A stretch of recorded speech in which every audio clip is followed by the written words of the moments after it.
عبادت کے لیے کسی نہ کسی کو ہمیں اسوہ بنانا چاہیے، الگو بنانا چاہیے۔ 4 معصومین کو ہمارے لیے اسوہ بنا کے بھیجا۔ قرآن نے کہا پیغمبر آپ لوگوں کے اسوہ حسنہ ہے، یعنی آپ کی رفتار، کردار، زندگی گزارنے کا سلیقہ جو ہے وہ قرآن اور اہل بیت کے مطابق۔ سبحان اللہ، سبحان اللہ۔ تو امام زمانہ فرماتے ہیں کہ ان لی فی ابنۃ رسول اللہ اسوۃ حسنہ، میرے لیے امام زمانہ معصوم ہے، خود امام ہے، لیکن فرماتے ہیں میرے لیے بھی رسول خدا صلی اللہ علیہ وسلم کی بیٹی میں اسوہ ہے، نمونہ ہے۔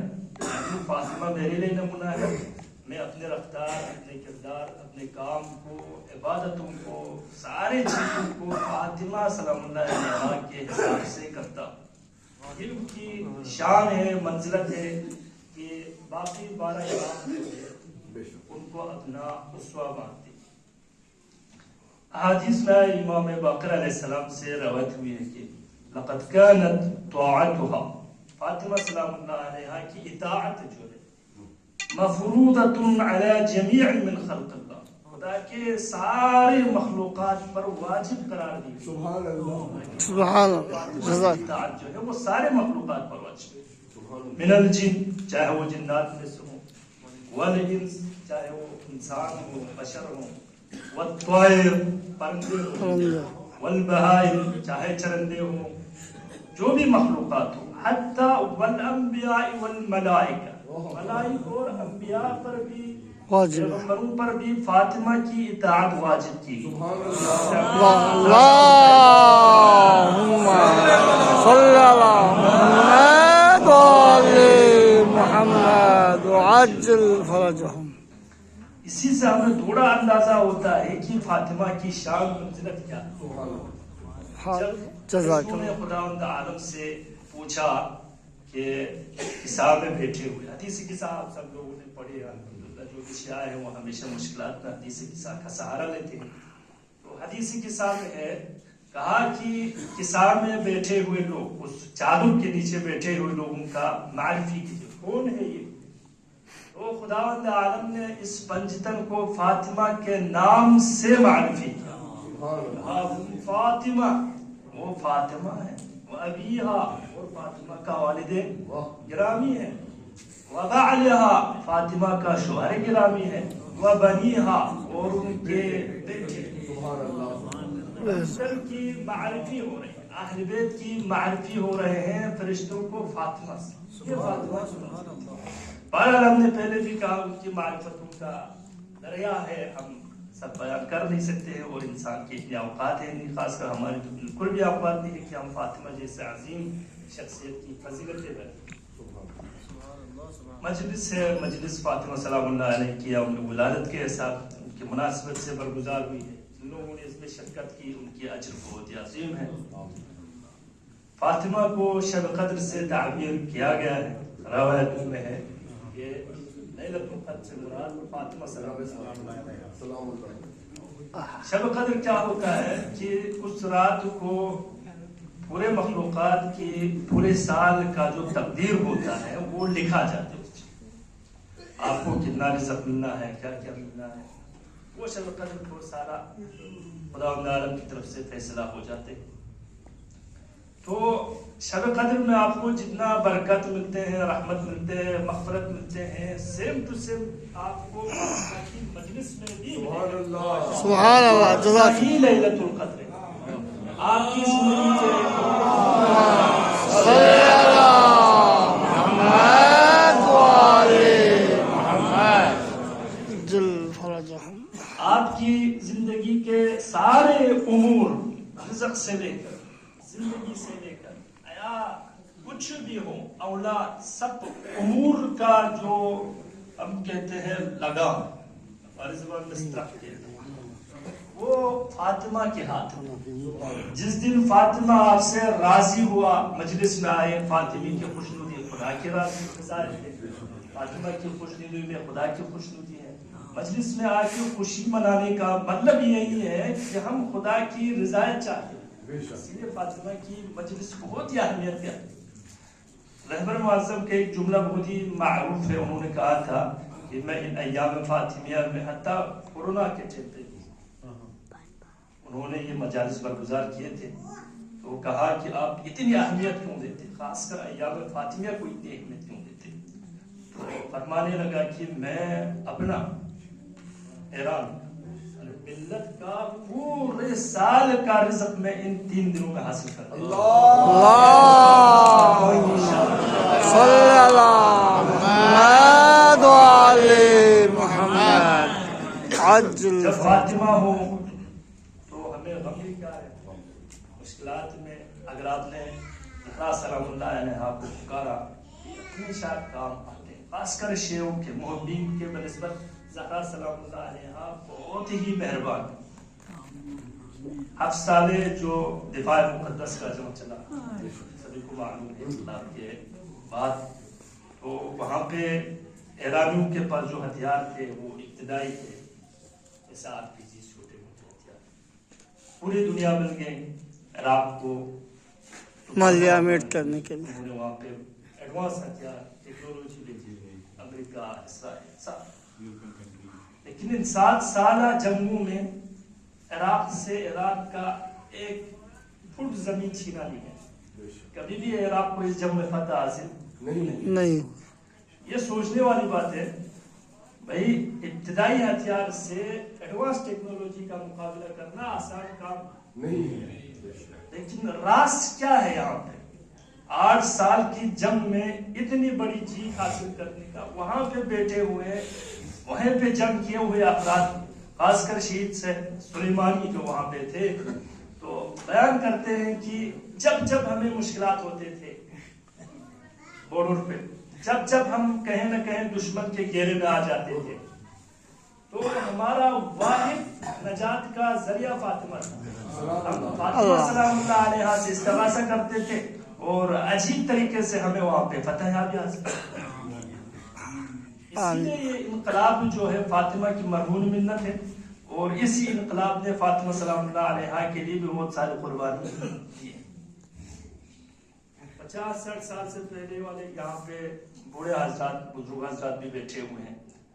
محرم تو بڑے جوش زور و جوش سے سالوں سے مناتے آ رہے ہیں، لیکن انقلاب سے پہلے خاص کر 2 جشن جو ہے شیعوں میں، 2 ہم کہیں مراسم، ایک ایام فاطمیہ، اتنی جوش و خروش کے ساتھ پہلے نہیں تھی، انقلاب کے بعد، اور غدیر جس کی اہمیت ہمارے مذہب میں، تشیع میں، حتیٰ اسلام میں غدیر سے بڑھ کر کوئی دن ہے ہی نہیں، نہ عاشورہ ہے نہ کوئی ہو۔ اس غدیر میں جان لگائے ہیں اس انقلاب میں، کیونکہ انقلاب ہے ہی فاطمہ سلام اللہ علیہ کی، تو ان کی فضیلت ہے۔ میں ان کی خصوصیات کے بارے میں بس 2 جملے بیان کروں، پھر آپ ان کی زحمت تمام کرتا ہوں۔ فاطمہ سلام اللہ علیہ کی ایک عظیم خصوصیت جس سے ہمارے خواتین حضرات کو ان سے سبق لینا چاہیے، درس دینا چاہیے، وہ ہے ان کی حیا و عفت، ہم جسے چادر کہتے ہیں، پردہ داری۔ 2 تاریخی واقعات پہلے بیان کرتا ہوں تاکہ اس پردہ داری کی حیا و عفت کی اہمیت آپ کی سمجھ آ جائے، پھر احادیث کی طرف جاتے ہیں۔ ویٹیکن میں بیٹھے ہوئے جو پاپ کہتے ہیں، عیسائی جو بڑے ہوتے ہیں، جیسے یہاں پہ عالم ہوتے ہیں، عیسائی کا پاپ ہوتے ہیں، پادری جسے کہتے ہیں، ویٹیکن میں انہوں نے اپنے اس ویٹیکن سٹی میں بیٹھے ہوئے سارے پادریوں کو دعوت نامہ بھیجا، کہا کہ اسلام کو کسی جھنجھٹ کے بغیر، پیسہ ویسا استعمال کیے بغیر، حملہ کیے بغیر، ہم اگر ختم کرنا چاہتے ہیں کم مدت، تو اس کے لیے آپ سے مشورہ چاہیے، نظر چاہیے۔ تو وہاں پہ تقریباً 150 عالم جمع ہوئے، پادری نظر کی، ایک نظر پہ سب متفق ہو، کہا کہ اگر یہ لائحہ عمل ہم نے اگر انجام دیا، یہ برنامہ چلایا، تو مختصر مدت میں اسلام نابود ہو سکتا ہے۔ اور وہ کیا تھا وہ مشورہ؟ وہ یہ تھا کہ مسلمان خواتین کی سروں سے چادر اٹھائی جائے اور ان کو بازاروں میں لایا جائے نمائش، پھر آپ کو کسی چیز کی ضرورت نہیں کھانے کی ضرورت ہے، نہ پیسہ خرچ کرنے کی ضرورت ہے. چائے کی اہمیت اتنی ہے، یہ دشمن کو بھی پتہ ہے. بے شک. دوسری بات ہے آپ لوگوں کو اندلس کا وقت.